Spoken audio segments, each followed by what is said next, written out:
이번 주 시사 이슈들을 미리 살펴봅니다. 시사 기상도 이 시간 함께 하실 분 시사평론가 민동기 씨 어서 오십시오. 안녕하십니까. 네, 지금 1월의 마지막 주에도 굵직한 일정들 기다리고 있죠. 어떤 것부터 짚어볼까요?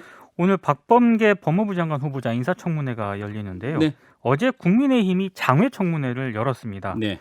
당사자 자진 사퇴하고요. 문재인 대통령에게 지명 철회를 요구를 했는데요. 오늘 청문회에서는 재산 신고 누락이라든가 고시생 폭행 논란, 위장 전입 문제, 검찰 개혁 방안 등이 주요 쟁점이 될 것으로 보입니다. 오늘 저 박원순 전 시장 성추행 의혹과 관련된 일정도 있어요. 그 국가인권위원회 직권조사 결과가 이르면 오늘 발표가 될 것 같은데요. 네. 오늘 오후 2시에 전원위원회를 개최를 하고요. 박 전 시장 성추행 의혹 등 안건들을 논의할 예정입니다. 오늘 조사 결과가 나올 가능성이 높다라는 전망이 나오고 있습니다만 만약에 의결이 안 될 경우에는 이 조사 결과 발표가 다음 전원위원회로 넘어가게 됩니다. 네. 인권위 전원위원회는 통상 매월 둘째, 넷째 월요일에 개최가 되니까요. 한 또 2주 뒤 정도로 또 결과가 미뤄질 가능성도 있습니다. 그러네요. 자, 화요일로 넘어가 볼까요? 국민의힘 서울 부산시장 재보궐선거 예비 경선 진출 후보자가 내일 이제 확정이 되는데요. 네. 서울시장에는 14명이, 부산시장에는 모두 9명이 공천을 신청을 했습니다.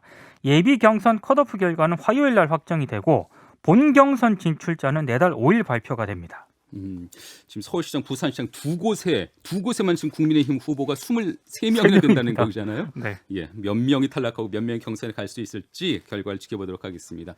화요일 일정 또 있습니까? 미국 연방준비제도가 바이든 행정부 출범 이후 첫 연방공개시장위원회를 열 예정인데요. 네. 26일하고 27일 현지 시간 이틀 동안 열 예정입니다. 근데 바이든 대통령이 현재 코로나19 대응 등을 위한 1조 9천억 달러 규모의 추가 경기 부양책을 추진을 하고 있거든요. 네. 근데 공화당이 반대를 하고 있습니다. 예.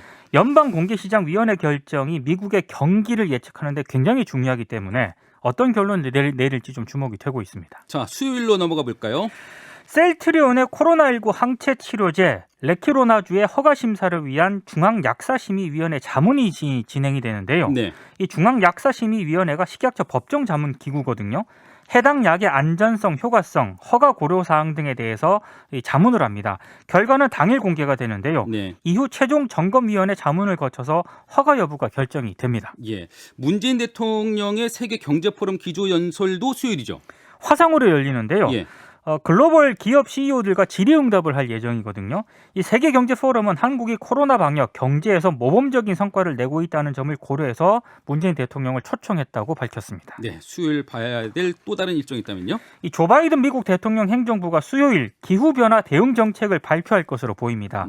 구체적인 내용은 아직 알려지지 않은 그런 상태인데요. 이 바이든 대통령은 취임 첫날이죠. 2015년 파리 기후협약 재가입을 위한 행정명령을 또 내린 적이 있습니다. 목요일로 넘어가 보겠습니다. 이번 주 백신 관련 일정이 굉장히 많습니다. 정부가 목요일 코로나19 백신 예방접종 시행과 관련한 브리핑을 가질 예정인데요. 네. 일단 코로나19 백신 도입 추진 현황을 설명을 할 예정이고 접종 대상이라든가 시기, 방법 등에 대해서도 구체적으로 공개할 계획입니다. 누가 먼저 맞게 될 것인가 이게 굉장히 궁금하지 않습니까? 그걸 비롯해가지고요. 접종 대상자라든가 규모, 대상별 접종 시기 등에 대한 내용도 담길 것으로 보입니다. 백신 접종에 대한 긴 로드맵 목요일 날 발표가 되네요. 네. 목요일 날에는 주목받는 재판 일정들도 있다면서요. 최강욱 열린민주당 의원 관련 재판이 있습니다. 이 조국 전 법무부 장관 아들의 인턴 경력 확인서를 허위로 작성해준 혐의를 받고 있는데요. 이게 1심이죠? 1심 판결이 나옵니다. 예. 이 조국 전 장관 부부도 현재 같은 혐의로 기소가 돼 있거든요. 네네. 그래서 최 의원에 대한 재판부 판단이 상당히 주목이 되고 있고요. 다른 하나는 우병우 전 청와대 민정수석 항소심 선고 공판입니다. 네. 국정농단 방조 사건과 관련해서 1심에서 징역 2년 6개월을 선고를 받았고 그 이석수 전 특별감찰관 업무를 방해한 혐의로 징역 1년 6개월을 선고를 받았거든요. 네. 근데 항소심에서는 두 사건이 하나로 병합이 돼가지고요. 선고가 내려질 예정입니다. 그러네요. 자, 이제 금요일로 넘어가 보겠습니다. 금요일에도 재판 일정이 좀 재판 많습니다. 일정들. 동거남 아들을 여행 가방에 가둬 숨지게 한 40대 여성의 살인 사건 2심 결과가 나오는데요. 예. 성모 씨입니다. 지난해 6월 충남 천안 자택에서 이 동거남의 아들을 여행용 가방에 가둬서 숨지게 한 혐의로 기소가 됐는데요. 네. 1심에서 징역 22년을 선고를 받았습니다. 1심에서 징역 22년 그 항소심 결정이 나온다는 거고요. 네. 자, 다른 재판 일정 또 어떤 게 있습니까? 트라이애슬론 국가대표였던 고 최숙현 선수 사망 사건과 관련해 가지고요. 구속 기소된 김규봉 감독하고 장윤정 선수 등에 대한 선고가 금요일 내려질 예정입니다. 네.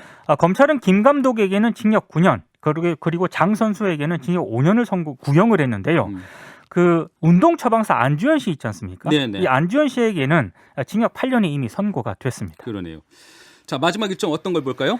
쌍용차가 협력업체에 발행한 어음의 만기가 금요일 날 도래하는데요. 네. 지금 쌍용차와 주채권은행인 산업은행 그리고 대주주, 유력 투자자로 거론되는 미국 자동차 유통업체가 서로 지금 협상을 벌이고 있는데 결렬 가능성도 조금씩 거론이 그래요? 되고 있거든요. 예. 만약에 결렬이 되면은 이 어음 부도가 현실화될 가능성이 있기 때문에 상당히 좀 심각해지는데요. 협상이 잘 마무리가 됐으면 좋겠습니다. 그렇습니다. 그 결과까지도 지켜보도록 하겠습니다. 자, 주간 시사 기상도 시사평론가 민동기 씨와 함께했습니다. 수고하셨습니다. 고맙습니다.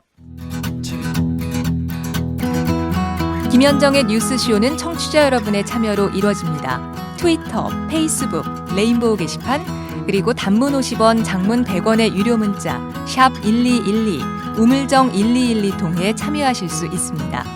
김현정의 뉴스쇼, 여러분과 함께 만듭니다.